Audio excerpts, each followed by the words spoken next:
બોટાદના ગઢડા રોડ પર આવેલા નીલકંઠ પાર્ટી પ્લોટ ખાતે જળ સંચય જન ભાગીદારી અભિયાન હેઠળનો કાર્યક્રમ યોજાયો। કેન્દ્રીય જળશક્તિ મંત્રી સી.આર. પાટીલના હસ્તે કરોડો રૂપિયાના જળ સંચયના કામોનું ખાતમુહૂર્ત અને લોકાર્પણ કરવામાં આવ્યું। કાર્યક્રમમાં કેન્દ્રીય મંત્રી નીમુબેન બામભણિયા, ધારાસભ્ય શંભુનાથજી ટુડિયા, Kalubhai Dabhi, collector doctor Jincy Roy, DDO Akshay Budaniya, જિલ્લા ભાજપ પ્રમુખ મયુરભાઈ પટેલ, જિલ્લા પંચાયત પ્રમુખ જેઠીબેન પરમાર અને અન્ય અગ્રણીઓ ઉપસ્થિત રહ્યા હતા।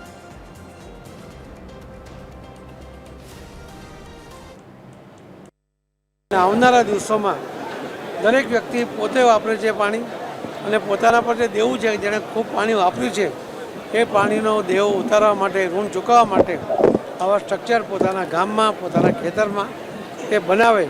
ગામનું વહી જતું પાણી ખાડામાંથી, નાળામાંથી નદીમાં અને નદીમાંથી દરિયામાં જાય છે, તો એને ગામમાં જ ખાડામાં જ બોર કરીને જમીનમાં ઉતારે। એનાથી ગામનો કૂવા અને બોરમાં પણ પાણીના તળિયા ઊંચા આવશે, પાણીની જરૂરિયાત પૂરી થશે। ગામનું પાણી ગામમાં અને સીમનું પાણી સીમમાં, એ જે મોદી સાહેબનો મંત્ર છે એ સફળ થશે।